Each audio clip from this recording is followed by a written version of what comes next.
I have with me Major Mohammad Ali Shah. Thank you for joining us this morning and bringing your insight, of course, on several stories. And right now we're talking about the missile attacks targeted towards Hamid Karzai International Airport in Kabul. This comes after the US military strike. And of course, after US President Joe Biden said that, warned the world of another such attack that is going to take place within 24 to 36 hours.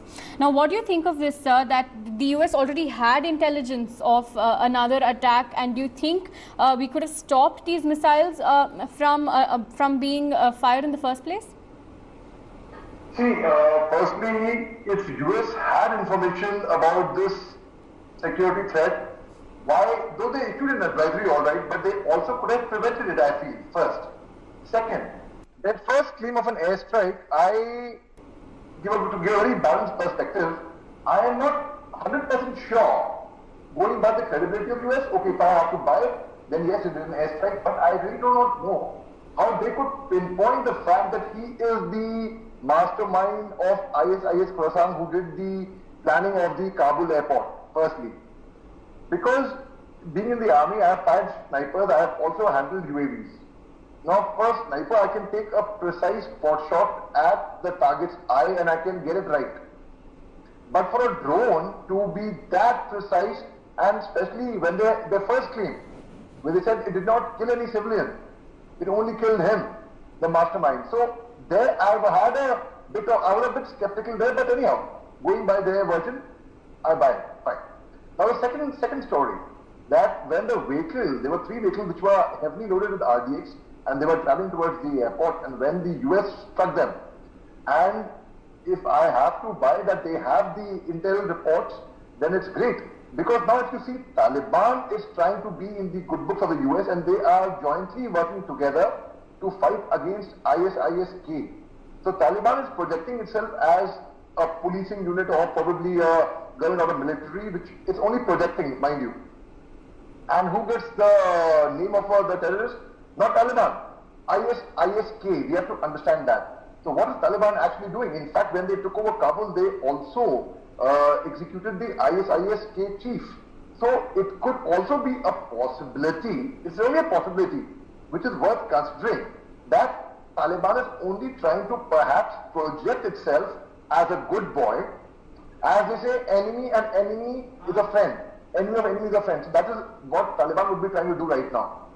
So if US had that intelligence report, then of course they could have even taken ways and measures to prevent it. I'll give you another logical reason. See, if US did an airstrike on the first target, on 3rd January, US also did an airstrike through drone. They assassinated General Soleimani, the chief of the army staff of the Iranian army, who was on his way in Baghdad to meet the Prime Minister of Iraq. They did not have any US presence of troops in Iraq, but they had a presence of US troops in Kabul, in Afghanistan. And not just troops, mind you. They were special forces. They are special forces, in fact, who are exceptionally trained in, and they have left a lot of equipment, a lot of weaponry, a lot of money back for Taliban to take forward. And they also, one mistake that US did in haste, perhaps, they handed over a list of confidential documents to Taliban, which has all the details of the biometrics, the details of the American nationals who are still in Afghanistan. So everything is now with Taliban. And Taliban can put up whatever front they want, but people in Afghanistan are very upset with Taliban. They do not want Taliban to come in. So now, my reading is, there are 2 things. See, one mistake that Afghan government did also was, they gave, like in India, if we have to get an arms license through the DM, there is a long procedure even to get a small 9mm pistol license or a 12-bore license or a .22 license for self-protection. But here a country like Afghanistan is giving license for big arms like AK-47. So now as a result, every single citizen will possess an AK-47 and they'll roam around as a status symbol.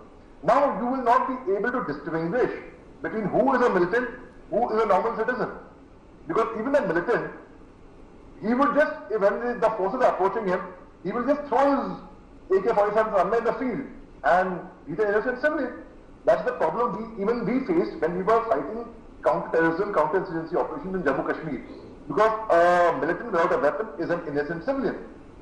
Now, if US had that intelligence, my first question is, why could US not take away the means of actually striking them before? Prevention is always better than cure.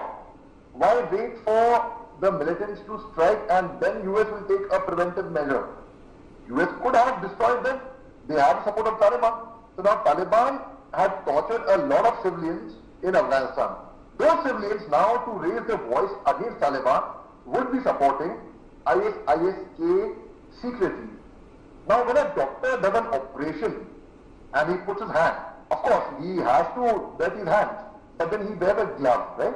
Similarly, I think when we have to actually communicate with an organization like Taliban and if we are cornered, then there should be a backdoor communication established. And regarding US's story, if they come out with these versions which are not very believable to a normal citizen, they could end up losing credibility. They already have made blunders, so now they are only trying to cover up the blunders that they have made.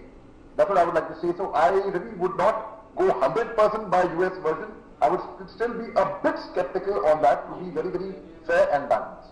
Right. Several interesting points brought to the front by you, sir. Let me go by them in order of priority. Now, firstly, I'd like to talk about, like you mentioned, Taliban trying to portray itself as a different version, as a better version, better of the evils compared to ISISK. Now, do you think that Taliban, which is of course an internationally recognized terror organization, condemning another terror attack, do you think it's advantageous to their PR, which they've already been doing to showcase themselves as a better version of Taliban?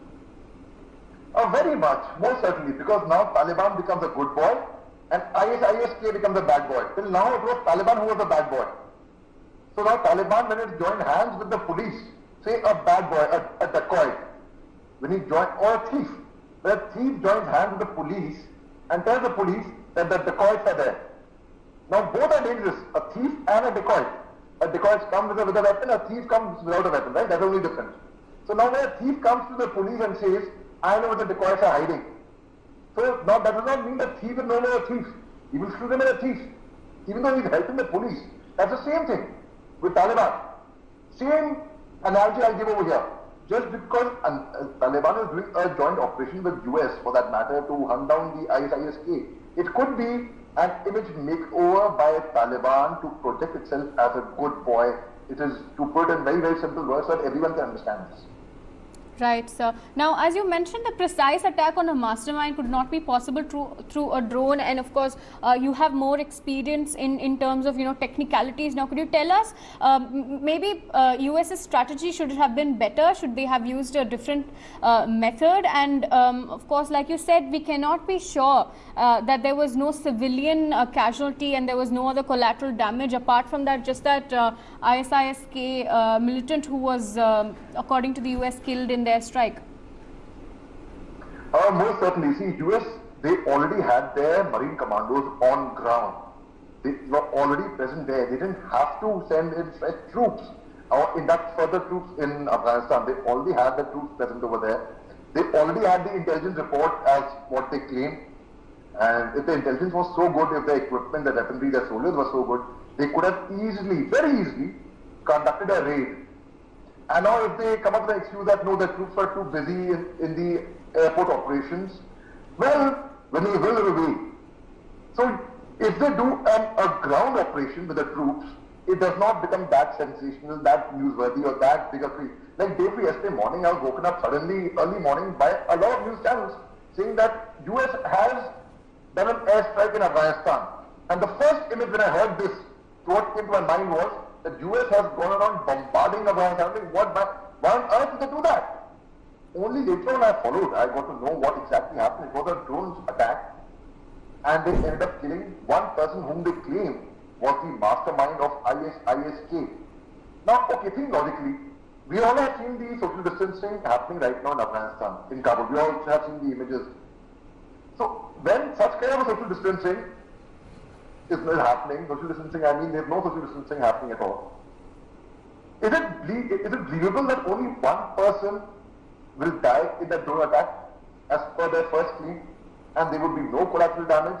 Right. So it was not very credible, frankly speaking, not to me at least. Not to a person who has actually operated drones on ground and who has fired a sniper also on ground. Right, right. Thank you, sir, for joining us this morning and bringing us your updates on this particular story.